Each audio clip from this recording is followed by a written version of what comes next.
I've programmed the population to believe is possible, they will, A, immediately think, if I believe it, it's non-human, or I'm not going to believe that they're using this technology when people like you and me say it, because it's impossible. It's not. You can't. They limit people's horizon. Can't do it. They limit. They can. Mm-hmm. We're almost out of time, David. This has been an amazing interview. We appreciate you joining us.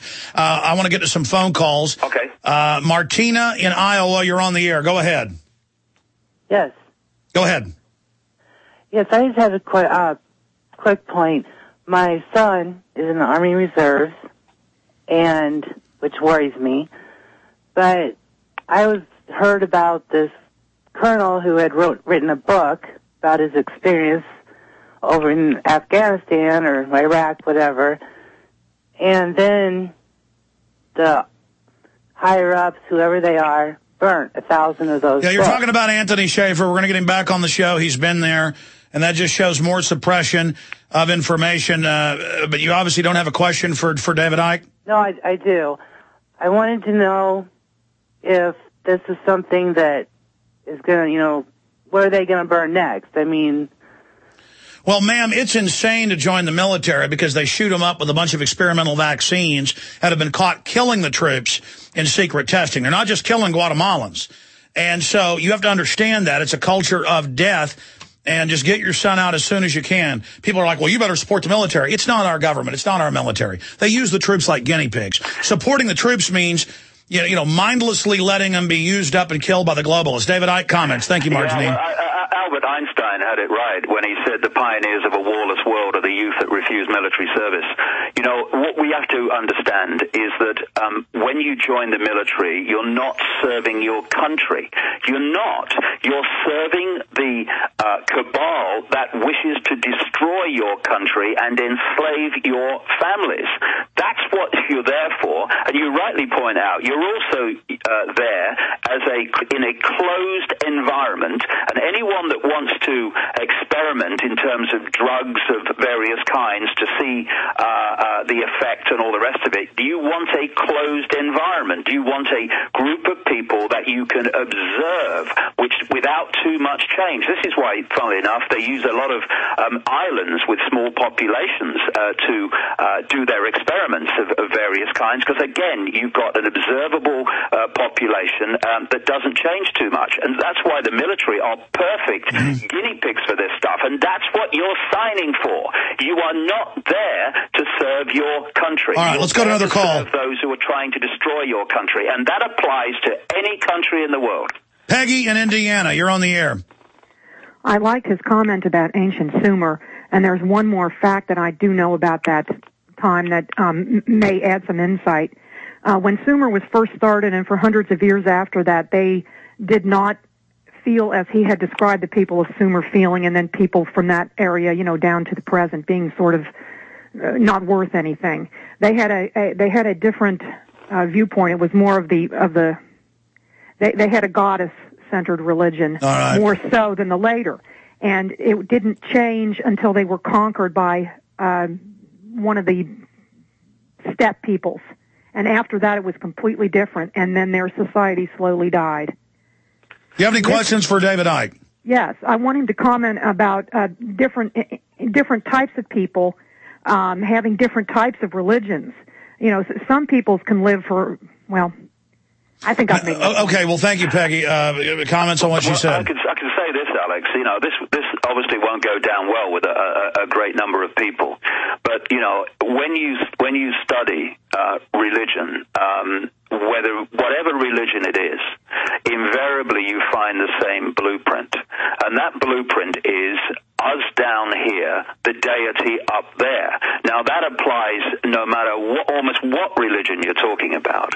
And the dynamics is we're down here, we're either sinners or we have to do whatever Allah wants, or we have to do whatever Yahweh wants and all the rest of it. And then you have a middlemen and woman, mostly middle men section, which is telling you what the deity wants you to do and what if you but Jesus said get rid of the middlemen, the Pharisees, the Sadducees, and pray to God, communicate with God by yourself. Exactly, and what I'm talking about in the books that I write is that we have a direct connection with what I call infinite awareness. People call that God, whatever they like. The name doesn't matter. It's what it is. It's what it stands for. It's the infinite potential. Well, I see Revelations accurately predicting everything that's happening. I know you would say that was predictive programming being laid down, but regardless, I see the New World Order system attacking Christianity first and foremost.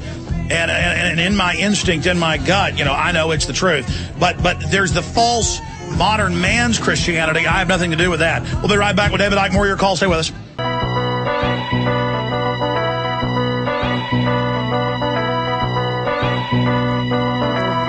Coming up in the next hour, our live interview with Jesse Ventura will retransmit on the audio streams at Infowars.com. Many AM and FM stations out there. Exclusive interview with Governor Jesse Ventura, the first of his kickoff of promoting the film, the TV show, second season, Conspiracy Theory. That's coming up in T-minus 6 minutes. David Icke, who needs no introduction, is our guest. He's got his new book out, available at davidicke.com. Don't forget at Infowars.com. We're ending this special at the end of the week. 4 copies of Endgame, Blueprint for Global Enslavement, breaking down their total agenda of mass murder. Almost a 3-hour film, 4 copies, $19.95 to get one for yourself and give to 3 others. That's how we wake people up. And your purchase of the books and videos makes this broadcast possible. We're going to broadcast for 25 hours live on October 14th. Find out more at InfoWarsMoneyBomb.com. I want to thank everybody for the support there. Jack in Illinois, you're on the air. Go ahead. Hi, Alex and David. It's an honor to speak with both of you. David, I'd like to thank you for being instrumental in my awakening. I'd like to make 2 quick points. One is that from my research, ETs are benevolent for the most part, and so they are going to probably mislead us with a false flag alien attack.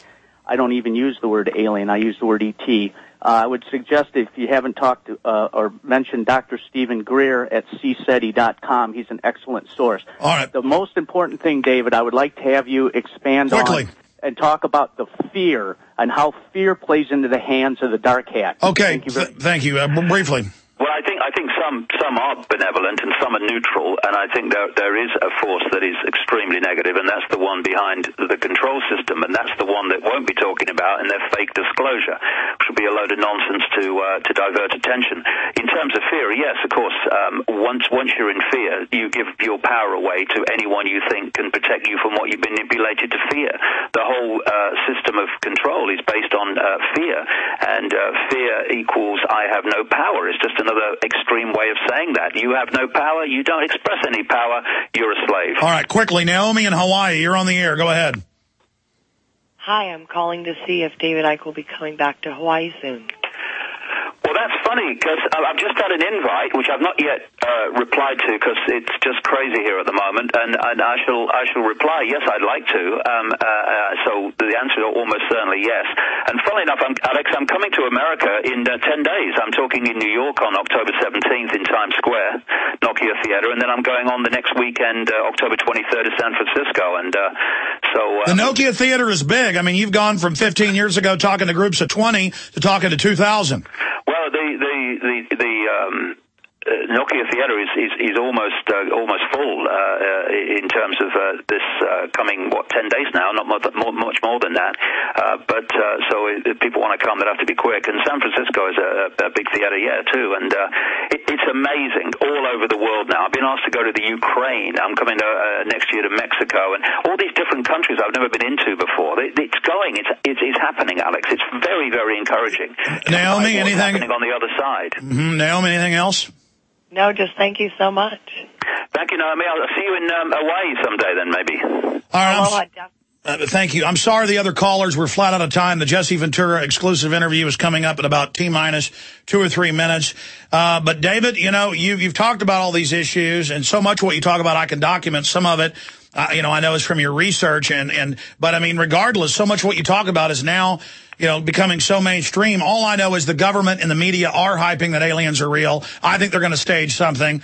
I can't get the public to admit to FEMA camps when they're on record. But very interesting talking to you, always informative. And I look forward to speaking to you in the very near future. Perhaps we can have you pop in during the October 14th 25-hour marathon broadcast just in a few weeks. So I'm going to put you on hold, David, here at the end of the show. I should be, I think I'll be in New York at that time, actually. Yeah, and maybe just do 30 minutes or something just to pop in while you're here in the U.S. So I'm going to put you on hold right now at the end of the main 3-hour broadcast, and we'll get that set up. Great job to the crew. Jesse Ventura coming up, Infowars.com. Listen to the audio streams.